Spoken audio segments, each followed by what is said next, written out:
Now entering the truth zone, deep into the vortex of the information revolution with your host, Michael B.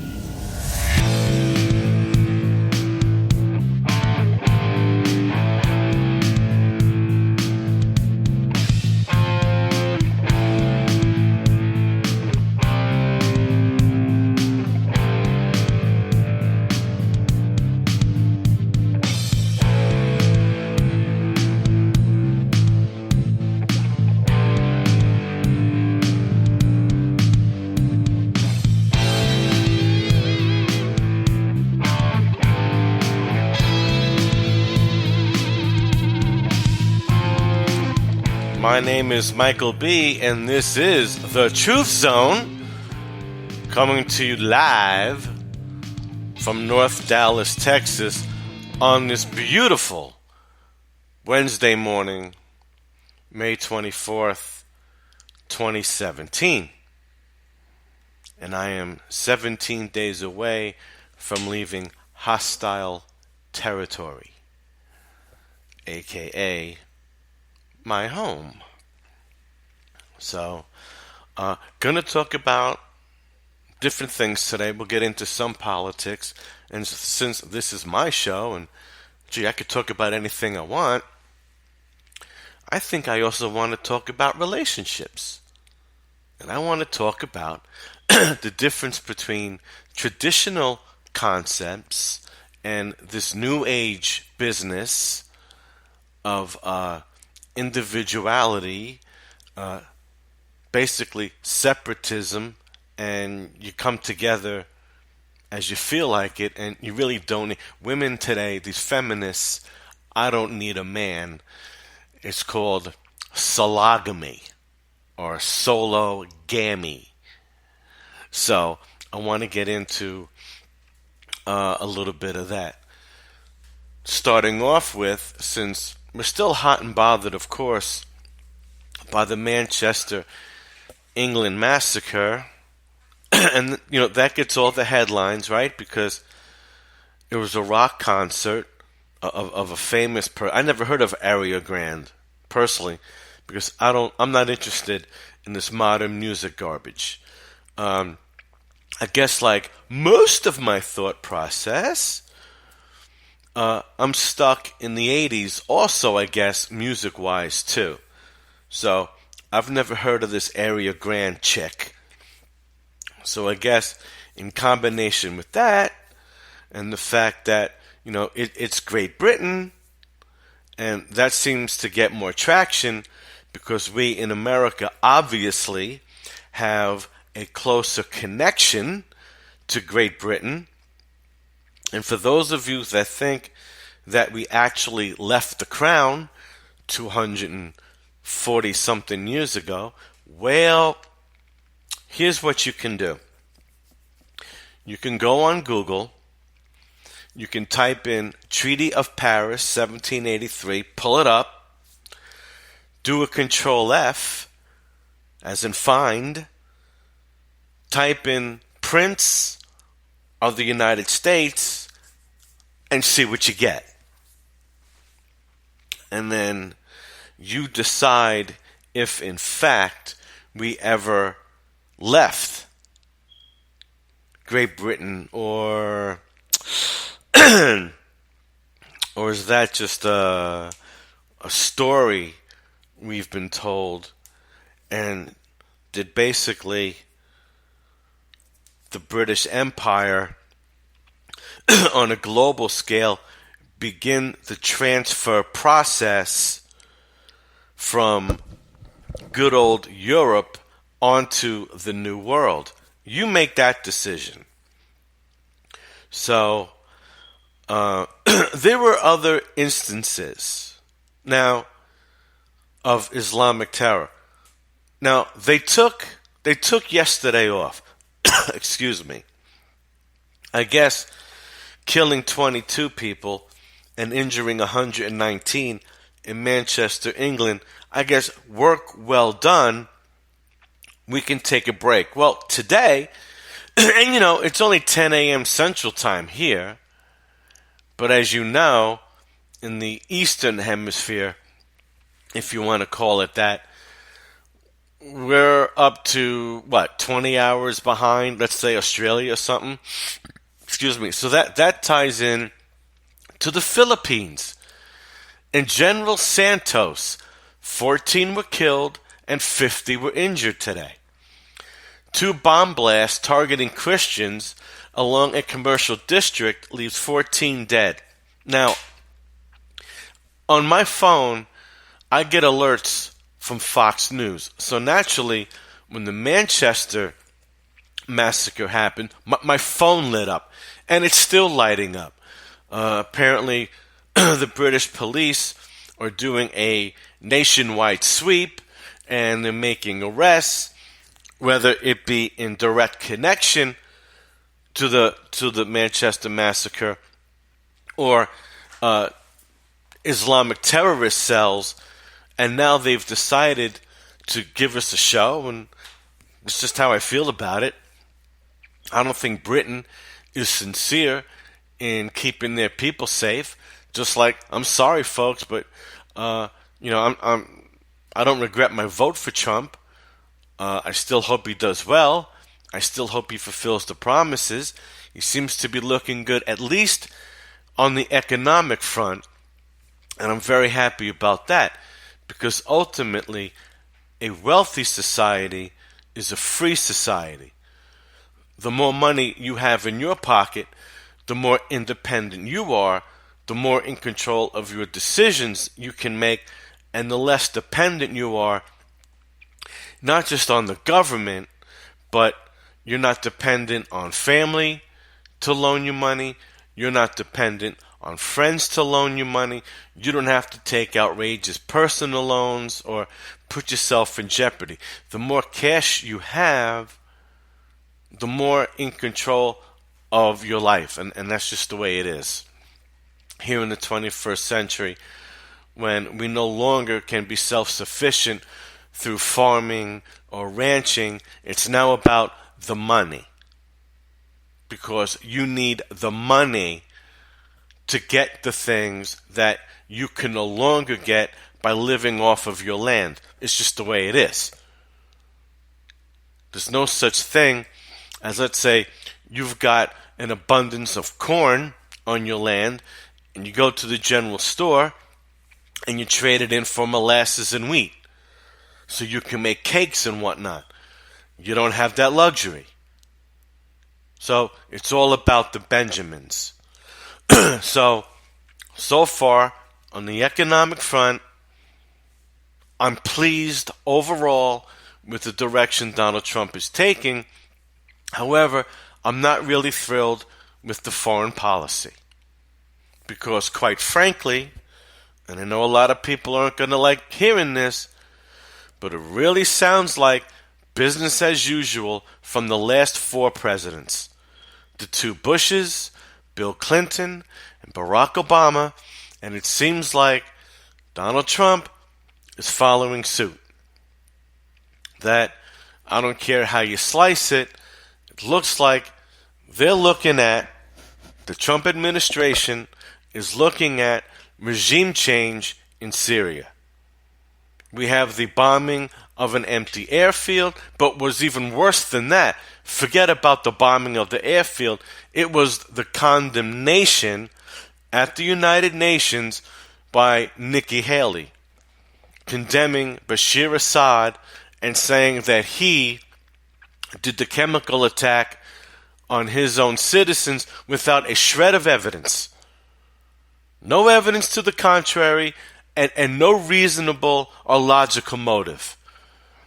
Assad had nothing to gain. Why make an enemy out of Donald Trump when he has pledged to help you get ISIS out of your country? ISIS gets out of your country, you can stabilize your country, and then the world will find out if you will keep your promise, allow free elections, and step down. See, but they're not giving Assad that chance. And then you have the bombing, the wiping out of one of his envoys, because they were 18 miles away from our troops in Syria. So there's your justification, which, second attack on the government of Syria, call me crazy, but I think that benefits the people that want to run them out, and that's ISIS.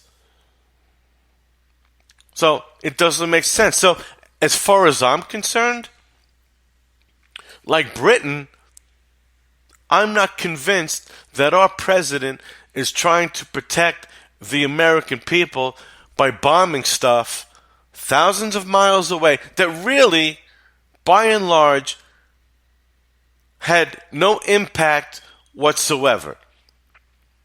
It just weakens Assad as showing him he has no support but Russia, which gives ISIS the chance to lick their chops, saying, oh, look, symbolically, America is helping us, still supplying weapons and support to these so-called rebels, which is us, and this is ISIS talking when I say us, and they're bombing Assad's stuff. They're condemning Assad as a bad guy. So, yay.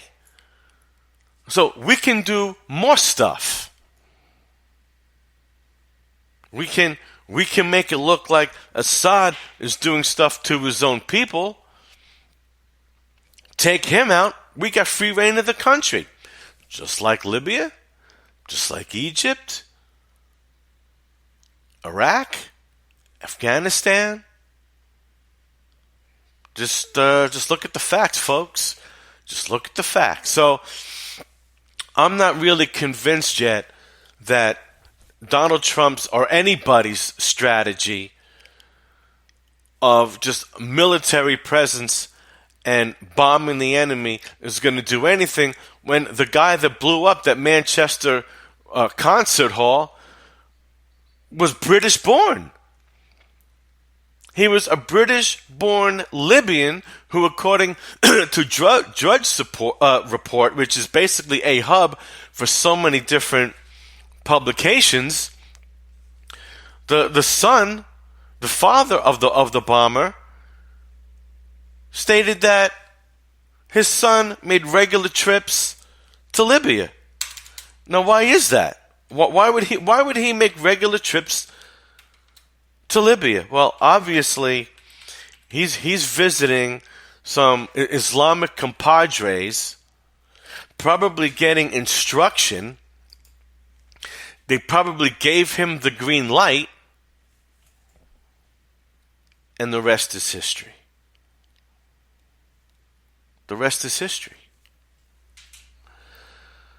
The second incident of terror today was in Bari, Somalia. 5 people were killed and 12 were injured. 5 people are exterminated by a Shaheed suicide bomber. So we've got 19 dead and 62 injured. In one day, 2 places, basically the same kind of impact as Manchester, England, but you don't hear about that stuff. And the reason being, because in countries like Somalia and Afghanistan, Syria, as I showed you last week, saturated by Islam, 60, 70, 80, 95% Islam, terrorist attacks, not just on Christians, but on fellow Muslims, is commonplace. They happen all the time.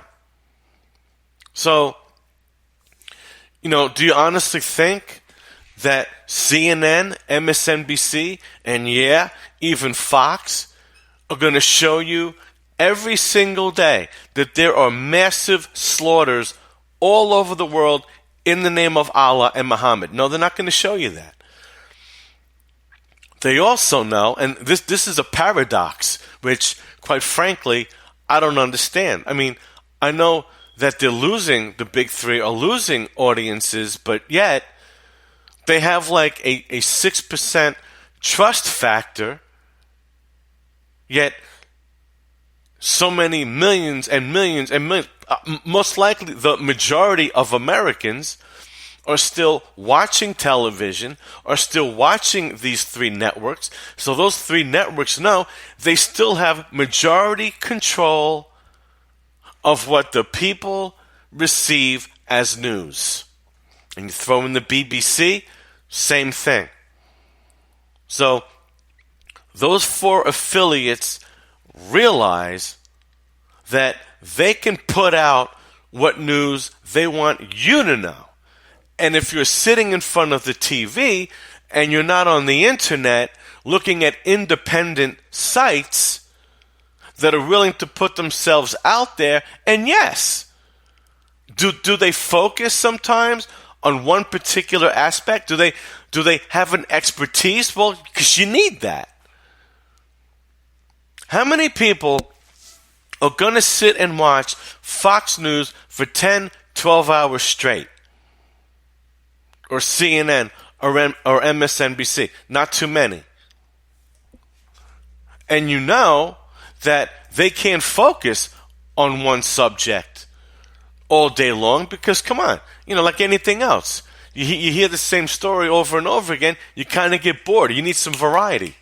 So they filter what they decide to tell you.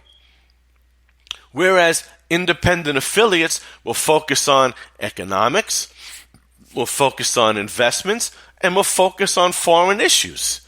And this one particular site, religionofpeace.com/attacks, just happens to have a staff or independent people reporting to this hub. This is like a hub as well, reporting of incidents all over the world, and this is where you're going to find it. You're going to find it on the internet, and I feel it is my responsibility to share this with as many people as I can. I feel that's my responsibility.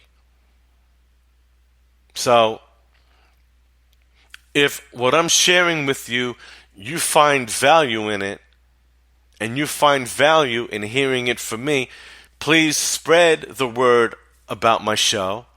Download it for other people. Go to my YouTube, subscribe to that, because I also put the radio show there. Spread the word. If you think that I'm doing a good job talking about world issues, and if you think that I'm on target, then please spread that. And also, I've put in the Skype number of my show, and if you're interested in that, give me a call through Skype. Email me with ideas, because you try to call Mark Levin or you try to call Alex Jones. You know what happens? You're on hold for a couple of hours, and a lot of times he doesn't even get to you. So if you want a voice, if you want to vent, if you want to release some of your frustrations, I welcome that. Excuse me. We've got 45 minutes. I'll talk to you. We'll have a conversation. So, that's up to you. So those are your daily worldwide Islamic attacks, and who knows? The day is young. There might be even more attacks, and I'll check that out tomorrow. What I want to get into, and I think this is a nice segue, I want to get into different parts of liberalism, because it all falls under progressivism, it all falls under New Age, it all falls under a new direction. Excuse me, I apologize, bear with me. It all falls into the releasing of the old ways, archaic, and bringing in the new advanced way of thought and ideas. And well, I personally, I want to use myself as a personal experience.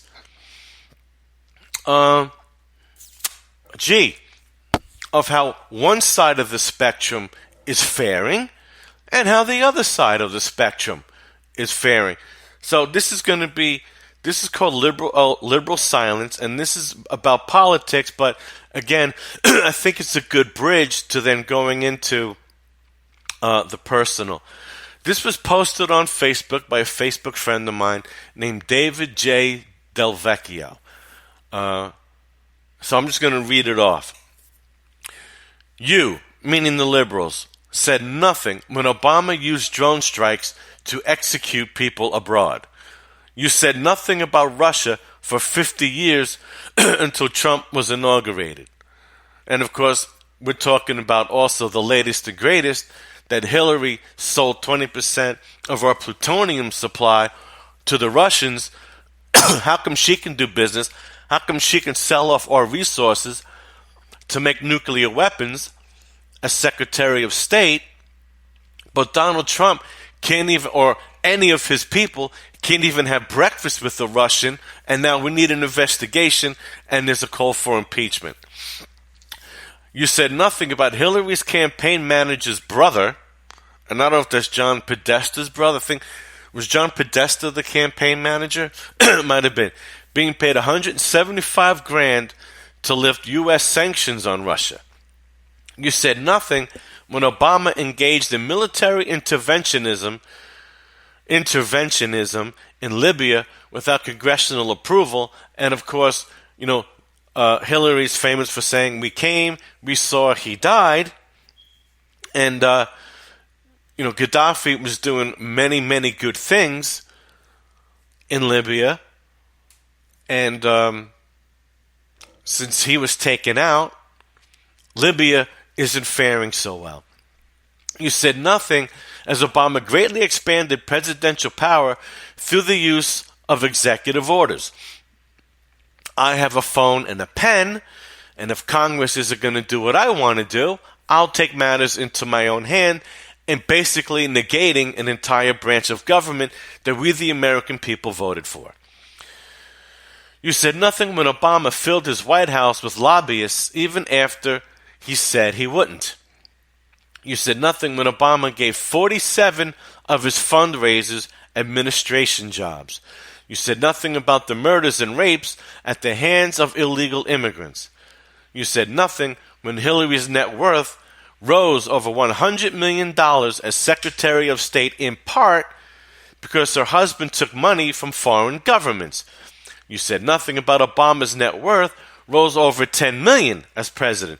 You said nothing when Obama's Justice Department wiretapped and surveilled reporters such as James Rosen of the AP. And the AP, rather. You said nothing when Obama restricted immigration 6 times. He restricted immigration with executive orders, not even going through Congress. I mean, the same as Trump tried to do. You said nothing when Obama set a record for deportations, and he did, but he also obviously set the record for illegal entry. And when Arizona was effective with their state bill, which went into law 1070, Obama overrode that, broke it, and Arizona is back to having problems. You said nothing when Bill Clinton met Loretta Lynch on an airport tarmac during the Clinton investigation. Yeah, isn't that interesting? Now, he has direct and irrefutable, clear evidence meeting with the Attorney General. Hillary testifies not under oath on a Sunday, and then what was it?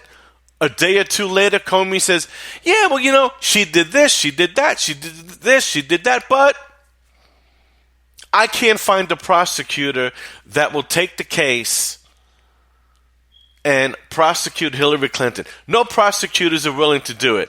And it's funny, Trey Gowdy, supposed to be this hawk going after the Clintons, the stand-up guy, I never heard him say, well, if that's true, Director Comey, can you please give me a list of prosecutors that turned you down? And I'll bet you $1 million James Comey couldn't produce any list because he didn't ask anybody, obviously. And by the way, it's up to the Attorney General anyway, and certainly the President, Barack Obama at the time, could have asked her to prosecute. But you know the answer to that. You said nothing when Hillary was given debate questions ahead of time. Still didn't help her. You said nothing when Obama and Hillary lied about a video in Benghazi. Yeah, they sure misled the American people, all right, and they used Susan Rice as the fall person. She's just like Comey. Very interesting. You said nothing when Obama's IRS abused the rights of taxpayers. Yeah, they targeted Christians and other conservative groups. If that's not abuse of power, I don't know what is.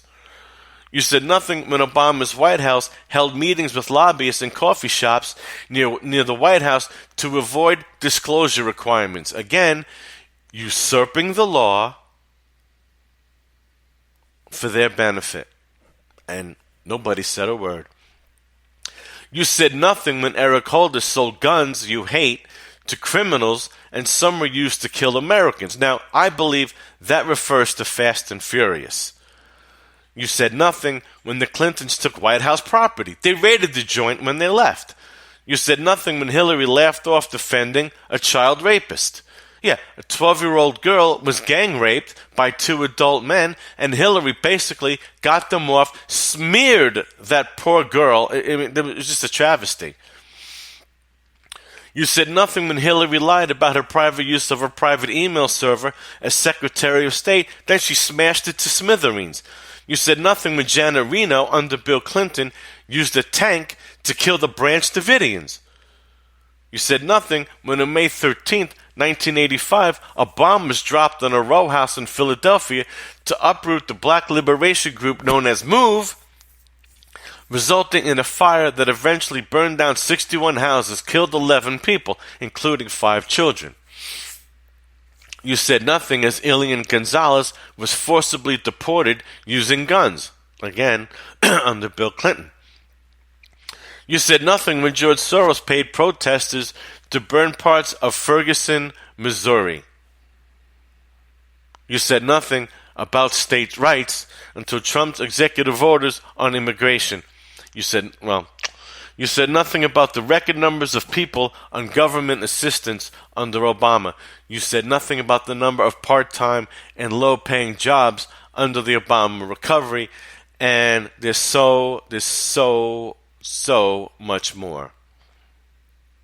But basically, you get the idea where, you people tell one story, but then you give another. You point the fingers at Donald Trump, saying he and his staff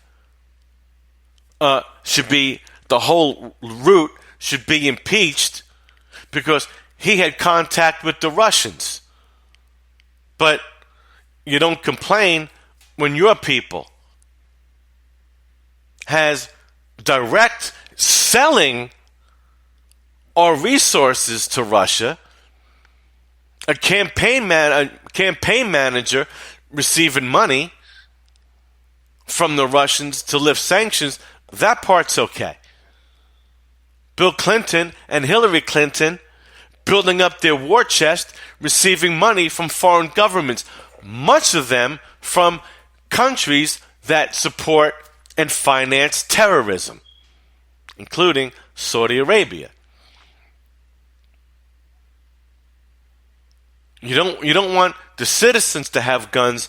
You hate guns and you're against violence, but you didn't complain when Barack Obama, through Eric Holder, sold guns to Mexico to set them up so they could commit crimes and then say, we got to get rid of guns in America. See what the Second Amendment does? When the Second Amendment had nothing to do with them selling weapons to Mexican drug cartels, and they killed Americans along the southern border. See, it's a delusion of reality. It's an absolute delusion of reality. And it seems to me, and Barack Obama and the Clintons certainly were accused of being absolute narcissists. Narcissism ran wild in these people. They came off like they were better than everybody else. But you know, the evidence says otherwise. And through their false sense of confidence, they'll tell you that they're better. They'll tell you that they did such a great job. But then when you ask them directly what they truly accomplished, well, you see, they can't give you meat and potatoes. They actually can't give you real-time, list-by-list answers on what they truly accomplished, because in reality, they did not accomplish anything. They actually left more damage to people than they actually did good. And now, I believe what we're going to see is we Americans are going. I believe that still, that we're going to do better under Donald Trump. Because, see, many people want to say that Donald Trump is a narcissist too. He may have those tendencies like a lot of us have. I mean, I looked at list after list of what makes up a narcissist, and yeah, I could see myself resonating, depending on the list, either 3 or 4 of them. I can see that. And the psychologists that wrote all of these articles will say, you know, almost everybody has some sort of narcissistic tendencies, but that doesn't mean that you're a full-blown narcissist. But when you look at their checklists, and if somebody has 11, 12 out of 14, 12 out of 16, chances are they're going to be a full-blown narcissist. And if you look at Barack Obama, Bill Clinton, and Hillary Clinton, I think it's fair to say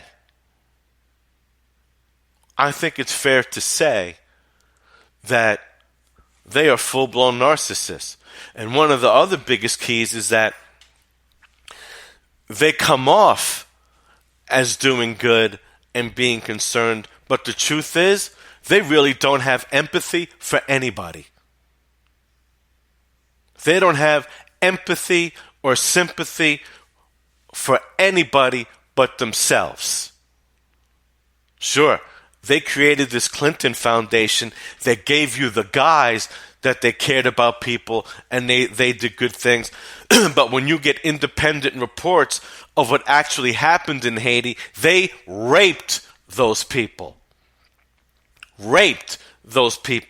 And Hillary Clinton somehow got her brother, I believe it was either a gold, I think it was a gold mine, because I don't think Haiti has diamonds, got him a gold mine in his name.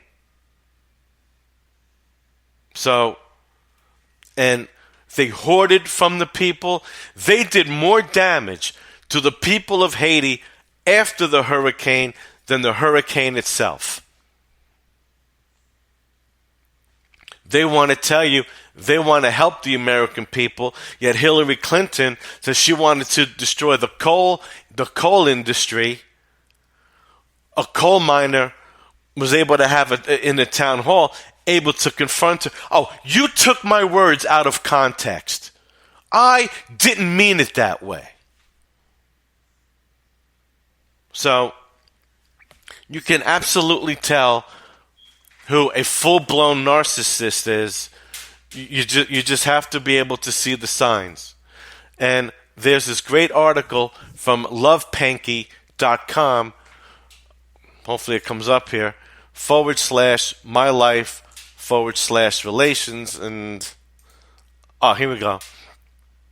And so, are you in love with someone who cares more about themselves than the relationship? use these 16 signs. So narcissism is a real personality disorder that seems to be affecting more and more people as the years go by. Now, part of that reason, and I've read this in another article, is that there is this huge push for individualism. Me, me, me. It's all about me. It's all about me. And it's not, it's all about us. It's all about us. No, it's all about me. And in my personal experience, in this latest relationship I'm in, I had to hear about, well, this is my individual journey. This is my journey. I never heard that this was our journey. Never heard it. Never heard at one time that this was about us. It was her journey. So, the problem can be very hard to tell a narcissistic person from someone who just has a lot of confidence, like a Donald Trump, and who has delivered, by the way. Self-made billionaire, actual tangible results. However, over time, a narcissist ends up giving themselves away through their behavior and their apparent lack of empathy. Don't forget that a narcissist is someone who worships him or herself, someone who thinks they're the best at everything, so of course you're going to be able to pick on it very soon. Well, unfortunately, I did not. 1, do you feel like you're being used? Well, yes, I did. I did feel that way. A common symptom of being in a narcissistic relationship is feeling like you're being used. Feel like you're underappreciated by your partner, or that you were used as their step up. Well, I felt extremely undervalued and underappreciated. And the reasons, I could talk straight till Thursday on why that was. This is so common in narcissistic relationships because a narcissist's number one priority is themselves. Nothing else even comes close. Well, you know what? I feel that's the position I was in. Definitely. It was about her journey, her life, her deal, and I was just supposed to go along. This means they will always make sure they're okay, and they'll do whatever it takes to feel good about themselves, but they won't go to those same extremes for anyone else. Well, there you go. This often will leave the partner feeling used because essentially they are being used. Well, that's open for conjecture, I guess. I couldn't prove that. Do you feel that they overvalued you at first, but then you quickly became undervalued? Yep. I was told that this was the most important relationship. This relationship came first. It didn't even matter what her children felt about me. Nothing was going to hurt this relationship. Well, the day that I didn't agree with something, the day that I didn't say yes, the day that I didn't give blind support, that was the beginning of the end. And it just spiraled and spiraled to this point. A narcissist surrounds themselves with people they consider to be special and above the rest, but over time these people disappoint the narcissist as it's impossible to live up to their shining standards. I can see that. Once you've disappointed them, you become much less interesting to them. Well, see, there you go. There you go. And I became a disappointment. And the relationship became less and less and less interesting. And I became more and more marginalized. Do they get under your skin? Narcissists convey a huge amount of confidence, far more than the average person would dare to have, and because of this, it can be easy for them to get under your skin. If a person conveys that much confidence, then it tricks your brain into wanting to find out why they have this high sense of self-pride. They must be really great if they're confident, right? This is how narcissists work. They trick people into believing they're brilliant. They make people want to get to know them, and they make sure the world revolves around them. Do they take hourly selfie of themselves? Well, this one doesn't apply. But